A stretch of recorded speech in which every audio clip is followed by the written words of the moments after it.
We walked into the door of Sardi's, and Patty Chayefsky ran up to Leo and said, "You've got a hit!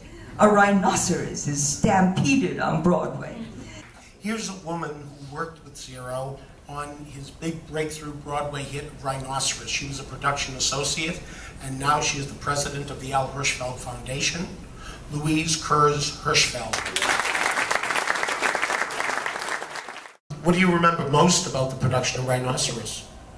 One of the things that I remember most is just watching this transformation of Zero Mostel into a wild animal. And he did it every night, and it was an extraordinary thing to watch. It was a very volatile time because Zero had been hit by a bus. He had a terrible accident. The author had come to the United States, and he was very upset that masks were not being used as they were in Europe. When you heard that Zero Mostel said, "No, I am not going to use any appendage, I'm not going to use any mask, I will become the rhinoceros," were you skeptical? No. No, because I saw what was going on. It was a new concept. It was, Leo Kerz had decided also not to use masks. And there was somebody who was taking coats in the theater and behind the candy bar. And he had been in my acting class.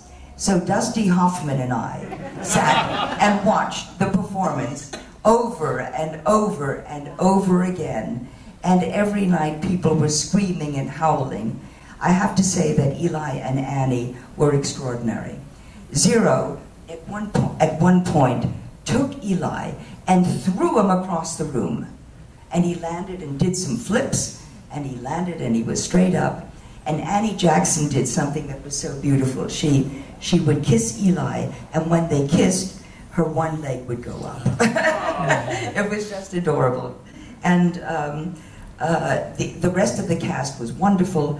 Morris Karnofsky was in it, the great star of not only the Yiddish theater, but the group theater. And Gene Stapleton, who had a small character part, and years later suddenly was on the cover of Time magazine as Archie Bunker's wife. The play ran, and it was a wonderful experience. Zero won the Tony Award that year as Best Actor, and his career was relaunched with Rhinoceros, just getting him ready for your play. Mostel is famous for making the statement, "I have heard every opera 20 times, but I've never learned a libretto because I have too much fun making up my own words." Now, it's often been said that while he was doing shows like Funny Thing and Fiddler, that he'd be known to improvise a little. Is this true? As far as I know, it's not true. He did a lot of physical things, and actors would turn to deliver a line and find that he wasn't there, someplace else on the stage.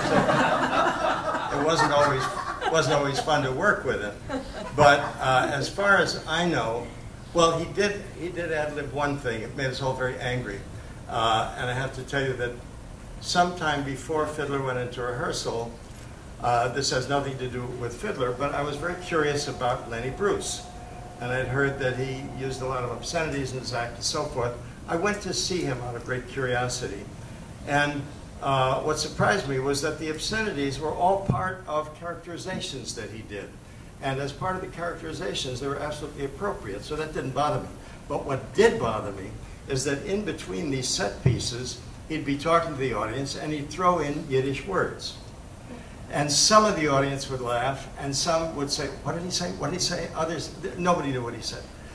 And so Joe Stein and Jerry Bach and I resolved that in Fiddler, we would maybe have two words, either Hebrew or Yiddish, and I think that's all we had, Mazel Tov and something else, and nothing else. But there was the dance in the inn, where the way Jerry Robinson staged it, Tevye collides with a Russian. And sometime into the run, Zero had begun to let out a whole stream of words after he collided, ending in the word tuchas, which, for those of you who don't know what that means, that's ass in Yiddish. And when Joe Stein and Jerry Bach and I found it out, we were furious. We were just furious. And we went to Zero. First we went to see the show, and sure enough, there was that stream of words, and it took us. We went backstage, and Joe Stein said just the wrong thing.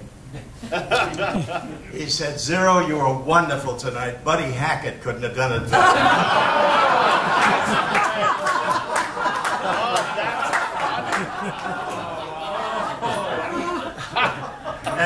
And Zero said, "What the hell are you talking about?" He said, "You had to throw in the word took us. We want you to take it out." He said, "I don't take things out unless I want to." And he kept it in for another 2 weeks, just out of stubbornness. But that was the only time I ever heard him ad-lib with words. When we were first working on the show, Jerry Bach and I, as Artevia, we had an actor, we wanted Howard Da Silva. Then when we got into the show to a certain degree, we went to Jerome Robbins and he accepted it. And when we talked about casting, we mentioned Howard. And Jerry said, he said, "Howard is wonderful. He's a terrific actor. But Howard is life-size. And I think Tevye has to be larger than life. So I want Zero Mostel." I asked Robbins, "How often will you come around to make sure that the show is running the way it should?" And he said, "I don't do that." He said, "You've got a terrific stage manager, Ruth Mitchell. She'll make sure." But he said, "In this particular case, I don't want to see this show 2 months after it opens because I know what Zero will be doing." And he was right, almost to the day.